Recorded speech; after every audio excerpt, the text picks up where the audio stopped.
Welcome to legends. നമ്മുടെ ചെയ്താറിൻ്റെ അടുത്ത video ആണ് സ്റ്റഡി. നമുക്ക് ഫസ്റ്റ് വൺ വരുന്നത് ഇത് ശരിക്കും പറഞ്ഞാൽ ഒരു ലിനൻ കോട്ടൺ ബ്ലെൻഡഡ് ഫാബ്രിക്കാണ് നമുക്ക് ടോപ്പിന് കൊടുത്തേക്കുന്നത്. ദുപ്പട്ട ഗഡൽ ദുപ്പട്ടയുടെ തന്നെ ഒരു സിൽക്കി ഫിനിഷ് കൂടുതലുള്ള ഫാബ്രിക്കാണ്. അപ്പോൾ അതിൽ ഫുൾ ആരിവൊക്കെ ചെയ്തേക്കുന്നത്.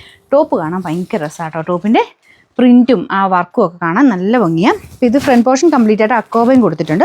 അക്കോബയുണ്ട്, പിന്നെ ഒരു എക്സ്ട്രാ എംബ്രോയ്ഡറി നല്ല തിക്കായിട്ട് നെക്ക് കംപ്ലീറ്റ് ആയിട്ട്. ഈ ഒരു പാറ്റേൺ കുറേ പേരുടെ ഫേവറേറ്റ് ആട്ടോ. ഇങ്ങനെ നെക്ക് കംപ്ലീറ്റ് ആയിട്ട് വർക്ക് വരുന്ന രീതിയിൽ ഒരു നോർത്ത് സ്റ്റൈലിലൊക്കെ നമുക്ക് ഇടാൻ പറ്റുന്ന ഒരു ഐറ്റം. കുർത്തിയായിട്ട് തന്നെ തയ്ച്ചിട്ടാലും കാണാൻ നല്ല ഭംഗിയാണ്. അല്ലാതെ ദുപ്പട്ടയും കൂടെ വരുമ്പോഴും നല്ല കേട്ടോ. കളർ മേ ബി ചെറിയ വ്യത്യാസം കാണുമായിരിക്കും. ഇത് ശരിക്കും ഒരു ഗ്രീൻ മിക്സ് ആയിട്ടുള്ള ടോണാണേ. നല്ല ഗ്രീൻ ആട്ടോ, ധൈര്യമായിട്ട് എടുത്തു. അതിൻ്റെ കളർ കോമ്പിനേഷൻ നല്ല ഗ്രീൻ്റെ അകത്ത് തന്നെ ശരിക്കും ബേസ് കളർ കുറച്ചൊരു ഡാർക്ക് ക്രീം എന്നൊക്കെ പറയാവുന്നൊരു ഷെയ്ഡ്. നമ്മുടെ ടസറിലൊക്കെ ആ ഒരു ഒറിജിനൽ കളറില്ലേ, ആ ഒരു ഷെയ്ഡാണ്. അപ്പോൾ അതിൻ്റെ അകത്ത് ഗ്രീനും ഉണ്ട്, പിന്നെ ചെറുതായിട്ടൊരു പിങ്കിൻ്റെ ഒരു കോമ്പിനേഷനിലാണ് ആ ഒരു ഡിസൈൻ പോയേക്കുന്നത്. അതിൽ തന്നെ ഫുൾ അക്കോബയുണ്ട് കേട്ടോ. ഇതിൻ്റെ അകത്ത് ചിലപ്പോൾ അക്കോബയൊന്നും അത്ര കാണുന്നില്ലായിരിക്കും. ഇത് ടോപ്പ് ഫ്രണ്ട് പോർഷൻ കംപ്ലീറ്റ് ആയിട്ട് ആ ഒരു വർക്കിൽ മൊത്തം അക്കോബ ഡിസൈൻ കൊടുത്തിട്ടുണ്ട്. ദുപ്പട്ടയ്ക്കകത്ത് മൊത്തം വർക്കുണ്ട്, നല്ല ലെങ്ത്തും ഉണ്ട് കേട്ടോ. ബോട്ടം കോട്ടൺ ഫാബ്രിക്കാണ്. ഇതൊരു ബ്ലെൻഡഡ് കോട്ടൺ എന്ന് വെച്ചാൽ ലിനൻ ബ്ലെൻഡാണ്. നോർമലി വരുന്ന സിൽക്ക് ആ ടൈപ്പ് ബ്ലെൻഡ് അല്ല, ലിനൻ ബ്ലെൻഡ് ആവുകൊണ്ട് നോർമലി കോട്ടൺ ഉപയോഗിക്കുന്നവർക്കും പറ്റുന്ന ഫാബ്രിക്കാണ്. പ്യുവർ കോട്ടൺ മാത്രം ഉപയോഗിക്കുന്നവർക്ക് ഞാൻ പറയുന്നില്ല, അല്ലാതെ കോട്ടൺ മിക്സ് ഒക്കെ ഇടുന്നവർക്ക് കുഴപ്പമൊന്നുമില്ല കേട്ടോ.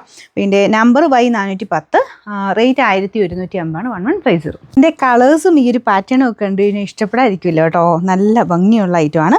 അടുത്തത് നമുക്ക് ഇത് ഭയങ്കര റെയർ ഒരു ഷെയ്ഡല്ലേ, നല്ലൊരു ബ്രിക്ക് എന്ന് പറയാൻ പറ്റൂല, ഒരു എന്താ പറയുക, ഒരു ഡസ്റ്റി ഓറഞ്ച് എന്ന് വേണമെങ്കിൽ പറയാം. അങ്ങനത്തെ സൈസ് ഒരു ഷെയ്ഡാട്ടോ. എവിടെയും ഒരു ബ്രൗണും ഒക്കെ മിക്സ് ആയിട്ടുള്ളൊരു കളർ. അപ്പോൾ അതിൻ്റെ വർക്ക് സെയിം തന്നെ. ആ ഫ്രണ്ടിൽ നെക്കിലാണ് മെയിനായിട്ട് വർക്ക് കൊടുത്തേക്കുന്നത്. ബാക്കി ഫുൾ അക്കോബ കൊടുത്തിട്ടുണ്ട്. ഫ്രണ്ടിൽ മാത്രമേ ഉള്ളൂ അക്കോബ. ബാക്ക് സൈഡിൽ പ്രിൻ്റാട്ടോ. ഇതായത് എന്നാലും അങ്ങനെ പെട്ടെന്ന് മനസ്സിലാവില്ല. നമുക്ക് ആ ഒരു പ്രിൻറ്റിനും ഒരു ഭംഗി ഉണ്ട്, എന്തായാലും കാണാനായിട്ട് നല്ല രസമുള്ളൊരു കോമ്പിനേഷൻ. അപ്പോൾ ഇതിൻ്റെ ദുപ്പട്ട വരുന്നത് ഈ രീതിയിൽ, അതിൽ ഫുള്ള് വർക്കുണ്ട് കേട്ടോ. ഫുള്ളായിട്ട് ഇതൊരു സിൽക്ക് മിക്സ് ആയിട്ടുള്ള ഫാബ്രിക്, നമ്മുടെ നോർമൽ ഗഡ്വാലല്ല കേട്ടോ. അതിൻ്റെ തന്നെ കൂടിയ മെറ്റീരിയൽ, ബോർഡർ ടോപ്പിൻ്റെ മെറ്റീരിയൽ വെച്ച് ചെയ്തിട്ടുണ്ട്. Bottom cotton fabric. നമ്പർ വരുന്നത് Y410, റേറ്റ് സെയിം ആണ് 1150. അത് നല്ല ഭംഗിയുള്ളൊരു ഗ്രീൻ ആട്ടോ. ഗ്രീൻ കാണാൻ എന്തൊരു പ്രത്യേക രസം. അതിൻ്റെ അകത്തും സെയിം ഒരു പിങ്കിൻ്റെയും പീച്ചിൻ്റെയൊക്കെ ഒരു ഷെയ്ഡ് ഇടയ്ക്ക് കൂടെ പോകുന്നുണ്ട് കേട്ടോ. അതും ഒരു ഭംഗി കൂടുതലുണ്ട്. ഇതിൻ്റെ അത് കാണാൻ പറ്റുന്നുണ്ടോ എന്തോ, ഇതാ അടുപ്പിച്ച് കാണിക്കാം ഞാൻ. ഇതുണ്ടല്ലേ, ഇതാണ് ഇതിൻ്റെ ഡിസൈൻ വരുന്നത്. നിങ്ങൾക്ക് കാണാമോ, കുഞ്ഞു കുഞ്ഞായിട്ട് അക്കോബയുണ്ട്, പിന്നെ അതിൻ്റെ അകത്ത് പിങ്ക് ഫ്ലവേഴ്സിൻ്റെ ഒരു ഡിസൈനും പോയിട്ടുണ്ട്. ബാക്ക് സൈഡിൽ അക്കോബ ഇല്ലെന്നേ ഉള്ളൂ, ആ പ്രിൻ്റ് ഉണ്ട് കേട്ടോ. അപ്പോൾ ഇതാണ് ഇതിൻ്റെ ഏകദേശം ലുക്ക്, നല്ല ഗ്രീൻ കളർ. അപ്പോൾ ഇതിൻ്റെ ബോട്ടം വരുന്നത് സെയിം ഗ്രീൻ ഷെയ്ഡ് മടക്കി വെച്ചേക്കുന്നത് കേട്ടോ. അത്യാവശ്യം നല്ല ലെങ്ത് ഒക്കെ ഉണ്ട്. നമ്പർ വരുന്നത് Y412, റേറ്റ് സെയിം ആണ്. അടുത്ത കളറാണ്. ഇതിൽ 4ാമത്തെ ഷെയ്ഡാണ് കേട്ടോ. എല്ലാ കളേഴ്സും നല്ലതല്ലേ, നല്ല സെലക്റ്റീവായിട്ടാട്ടോ നമ്മൾ ഐറ്റംസ് കൊണ്ടുവരുന്നത്. അതുകൊണ്ട് നിങ്ങൾക്ക് ധൈര്യമായിട്ട് ചൂസ് ചെയ്യാം.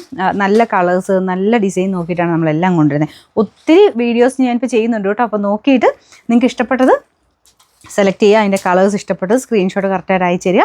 എല്ലാം ഓട്ടോമാറ്റിക്കായിട്ടാണ് നിങ്ങൾക്ക് റിപ്ലൈ കൂടുതൽ കിട്ടുന്നത്. അപ്പോൾ അതുകൊണ്ട് ആ ഒരു റിപ്ലൈ വരുമ്പോൾ നിങ്ങൾ ഒരുപാട് താമസിക്കാതെ തന്നെ പേയ്മെൻറ്റ് ചെയ്ത് കഴിഞ്ഞാൽ പെട്ടെന്ന് തന്നെ നിങ്ങളുടെ ഐറ്റംസ് ബുക്കാവും. ലേറ്റായിട്ട് ചെയ്യുമ്പോൾ നമ്മളിങ്ങനെ ആ ഒരു ഓട്ടോമാറ്റിക് സിസ്റ്റം ആയിട്ട് ചിലത് ഒരു ടൈം കഴിയുമ്പോൾ എക്സ്പയർ ആവും. അപ്പോൾ അത് നിങ്ങൾ ടെൻഷനൊന്നും ആവണ്ട. പിന്നെ നിങ്ങൾ ഫോട്ടോ ഇട്ട് നോക്കുക. അപ്പോൾ ഐറ്റം അവൈലബിൾ ആണെങ്കിൽ അതിനകത്ത് കാണിക്കും, അവൈലബിൾ അല്ലെങ്കിൽ സോൾഡ് ഔട്ടാന്ന് കാണിക്കും കേട്ടോ. അപ്പോൾ അതുകൊണ്ട് എക്സ്പയർ പെട്ടെന്ന് കണ്ടെന്ന് വെച്ചിട്ട് ആരും ടെൻഷൻ ആവേണ്ട. ഒന്നുകൂടെ ഒന്ന് ഫോട്ടോ ഇട്ട് നോക്കിയാൽ മതി. അപ്പോൾ പറ്റുന്നത്രയും നിങ്ങൾ ആ ഒരു പേയ്മെൻറ്റ് ചെയ്യാൻ റെഡി ആണെങ്കിൽ പെട്ടെന്ന് തന്നെ പേയ്മെൻറ്റ് ചെയ്തെടുക്കുന്നതാണ് നല്ലത്. ഇല്ലെങ്കിൽ പിന്നെ അടുത്ത ആൾക്കാർ ചോദിച്ചുകൊണ്ടിരിക്കുകയല്ലേ, ചിലപ്പോൾ സോൾഡ് ഔട്ട് ആയി പോകും. അതുകൊണ്ടാട്ടോ. അപ്പോൾ ഇതിൻ്റെ കളർ കോമ്പിനേഷൻ ഇതുപോലെ. ഇതിൻ്റെ അകത്ത് മെയിൻ ഷെയ്ഡ് ആ പിങ്കിൻ്റെ ഏകദേശം ഒരു ടോണൊക്കെ വരുന്നതുകൊണ്ട് കോൺട്രാസ്റ്റിൽ ആ പിങ്കിന് പകരം ഇതിൽ കൊടുത്തേക്കുന്നത് ഒരു ബ്ലൂയിഷ് ഒരു ഗ്രീൻ കളറാട്ടോ. നല്ല രസമുണ്ട് കാണാൻ. ബോട്ടം വരുന്നത് ആ ഒരു സെയിം ഷെയ്ഡ്, നമ്മുടെ ഡാർക്ക് മെറൂണൊക്കെ മിക്സ് ആയിട്ടുള്ളൊരു ഷെയ്ഡാണ്. പിന്നെ ദുപ്പട്ട സെയിം തന്നെ ഷെയ്ഡ്. എല്ലാത്തിലും വർക്കുണ്ട് കേട്ടോ. നമ്പർ Y413, റേറ്റ് 1150 മാത്രമേ ഉള്ളൂ, 1150.